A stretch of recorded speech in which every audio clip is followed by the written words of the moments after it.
use this. Ah, it's working. Yeah. 1, 2, 1, 2. Yeah, perfect. It's going to be a very authentic panel with the thing we have at hand. So thank you very much, guys, for being here today. We really want to cover this topic with the three of us. I think we are here to cover what kind of things we could say about how we should measure success in blockchain gaming based on what happened in the past few years, the situation of the market, and also as compared with what's happening now in blockchain gaming, in the blockchain gaming ecosystem, how we are measuring success. Is it easy to actually measure success in blockchain gaming based on what we know and the situation of the market, and also related to the level of maturity of this concept of true ownership for your in-game assets. So based on all of these things, all of these different years, and the situation of the market in 2021, we will try to figure out how we could measure success in blockchain gaming. So I'm very happy to tackle that subject, and also what factors does the market need in order to understand what's working, what's not working, what will work, what won't work in blockchain gaming. So it will be interesting to tackle that topic for the next 15 minutes. But before that, I'm going to ask the two panelists we have and the members of the Blockchain Game Alliance to introduce themselves. So Pedro or Benjamin, if you want to start. Hello, everyone. Happy to be here. I'm Pedro, the head of research and analytics at Operator. And for those of you who don't know what Operator is, we're a blockchain platform that tracks on-chain activity for dApps. We have integrated around 50 networks, over 14,000 dApps. And I mean, we have a strong focus on gaming, and we're very positive about the future of the metaverse as well. So yeah, happy to be here and share the stage with you guys. Hello, everyone. My name is Benjamin. I am the co-founder and the CEO of, is it me? Yeah, that's perfect. Never happened, but I needed to have a first one. Sorry about that. So I'm the CEO and co-founder of Life Beyond Studios, the 100 people development team in Europe building the gaming metaverse called Life Beyond that is part of Animoca Brands. We're building this AAA kind of metaverse open world that you can check out. We have a booth on the show floor. And a member of the Blockchain Gaming Alliance now for the past 2 years, so thank you. Thank you, guys. And I'm Flavien, the Director of Global Development of the Blockchain Game Alliance, which is a non-profit organization committed to promoting blockchain within the gaming industry. So we gather all of these guys and 500 companies all over the world to explain what is blockchain for the gaming ecosystem, with a lot of activities to help our members and everything around promotion, communication, and education. So that's the kind of thing that you could see in the front, which is the kind of educational materials, BGA magazine that we release. So have a look if you want to. But before that, the first question would be for you, Pedro. Do you see, based on what I just said, do you see a shift in priorities for game companies in the Web3 gaming ecosystem? Is it me? So do you see a shift in priorities for the game companies who are building games with blockchain technologies for measuring the success of their game? Okay, so while the way we are tracking success might not have changed, the priorities of Web3 gaming has shifted a lot in the last 6 to 12 months. Previously, we have GameFi platforms building games on top of blockchain layers, right? And right now, what we are seeing is like game developers building games and then implementing Web3 features on top, which is a very bullish sign, right? We have shifted the paradigm. So you don't need necessarily to take a look at the number of active devs, the active repos, active smart contracts in the chain. You need to understand what's the technology behind so you can properly implement it in your games. Of course, it doesn't make sense, for example, to build on Ethereum for all the known reasons. But on the opposite, it makes a lot of sense to start building on layer 2 and scaling solution. We see Polygon and Immutable X already cemented as options. Arbitrum is getting a lot of traction. Subnets on Avalanche. The list can go on and on. So it's about how we understand that. And while that part is moving, the core principles to track success, I think that remain the same. And we mostly see that through the lens of growth and retention, which is two important metrics that traditional games have considered for a long time.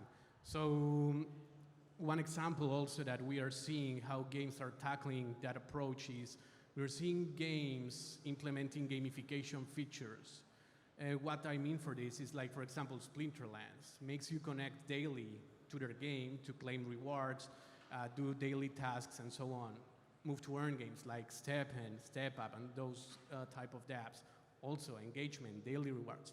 And actually it's funny because a couple of days ago, Axie Infinity launched sort of a gamification feature where you need to connect to the game, pray to the Axie gods on a daily basis to get token rewards. And we see the number of unique active wallets in Axie actually increasing twice over the last 48 hours, reaching 180,000 wallets, which is already a nice number, right? Trading volumes and everything is already living up the hype in the running ecosystem. So while, yeah, the way we track success might change, the core principles, I think, remain the same. Fantastic, thank you. Benjamin, beyond the FUD and the FOMO situation which happened in 2021, you building Life Beyond, do you feel like the market is more focused on revenue-driven gaming projects? I think that there is an expectation that projects would be, but I think it's still too early to be focusing too much on any specific topic. You know, I think we're still at a very early point where nothing gets really defined for more than a few months, and we keep revisiting the directions, the playbooks very often.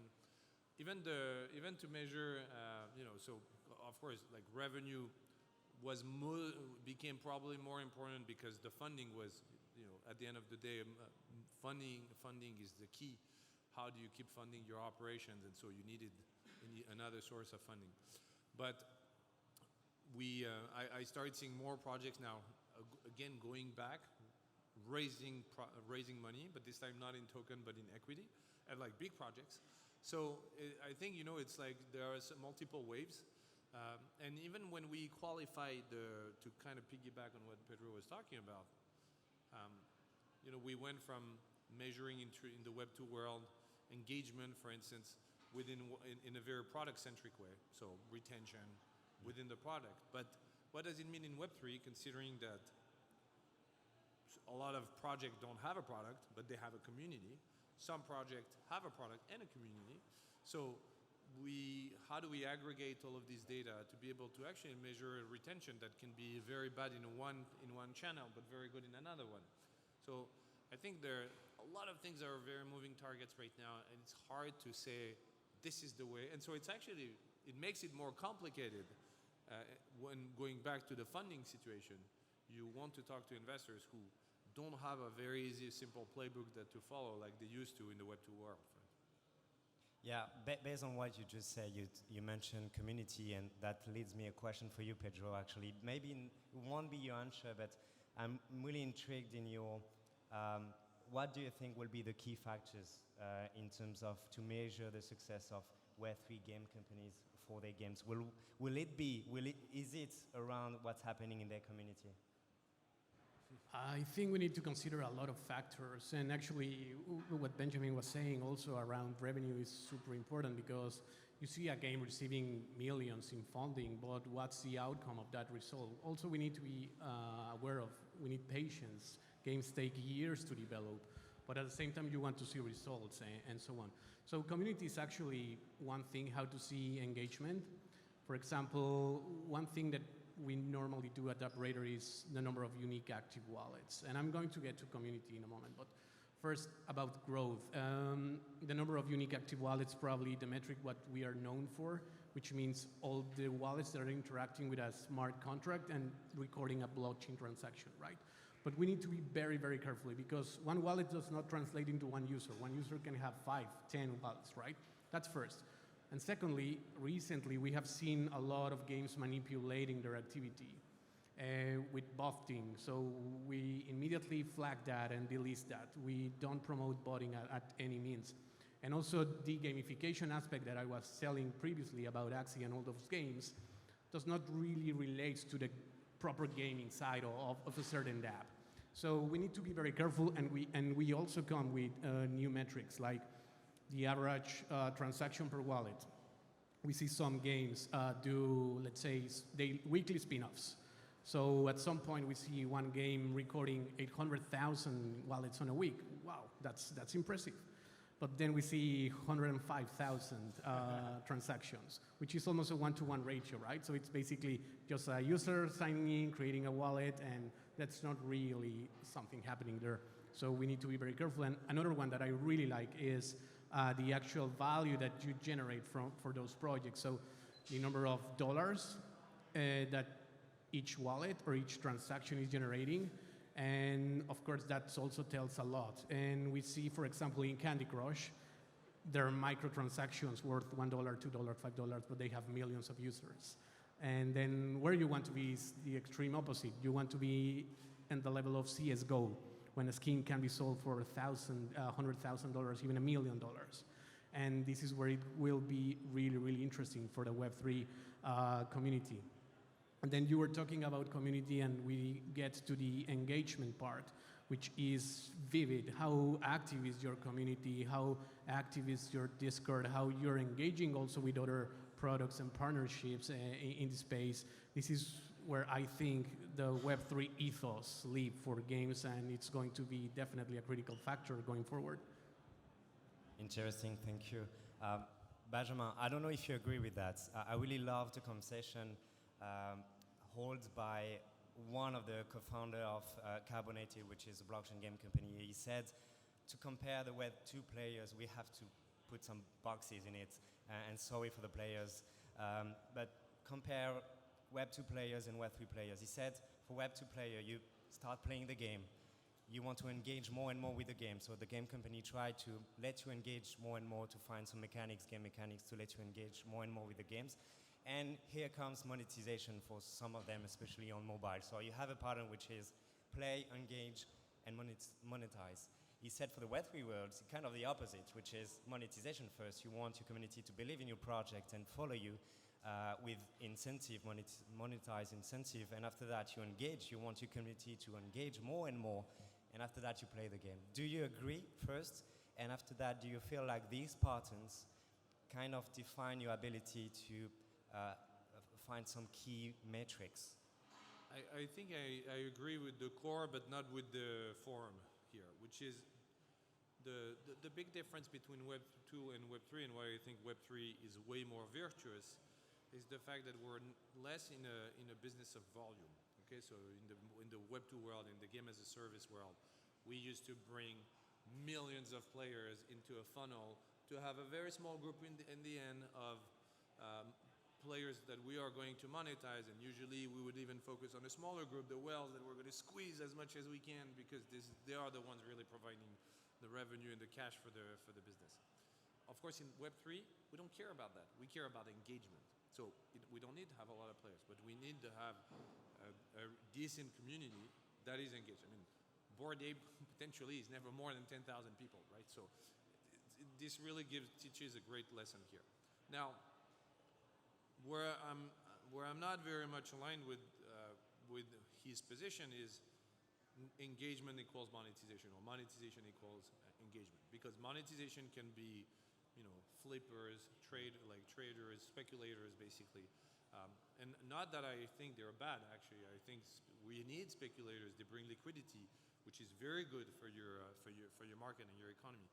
But I don't know if putting the monetization as such a kind of like a paywall to experience is a good thing. I think we need to reward engagement, and there are multiple ways to do it.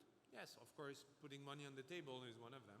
You have a form of commitment that's undisputable, but it can also be rewarding the active participation. And this is the benefit of rewards of NFTs, which can act as a form of social token. So, see, I don't think I would be in a fierce debate with him, but slightly. Yeah, slightly different. Yeah. Got it. Perfect.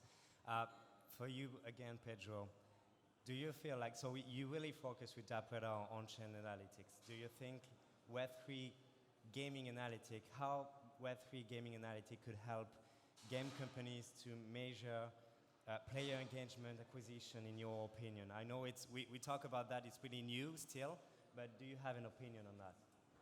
This is where it gets really, really interesting, right? Because to me, on-chain analytics are going to untap on a massive potential, which is user behavior through the lenses of on-chain analytics. This for me is fascinating, and probably a lot of people is underestimating this. The way we are going to see receipts, which are NFTs, right? What am I purchasing? What data experiences am I interested in? It's like your supermarket receipt. Then you will have the contracts that you're interacting with. It's like being able to understand what e-commerce pages I'm visiting through identifying the contracts I'm interacting with as a user. So it's not only for games, but also for the metaverse, where it gets super interesting, because the metaverse has a high social aspect, right? And then how you start to also play with these user sentiments, trending topics, and so on, it's going to be a dream for marketing-minded people, because you're going to then target campaigns towards specific individuals rather than demographics entirely. You can have the same woman, 35 years old, but one is keen into plants and nature and science, the other is geeky tech and anime. So they, in the end, have different preferences, and through on-chain analytics, you're going to be able to identify and target specific custom campaigns for them.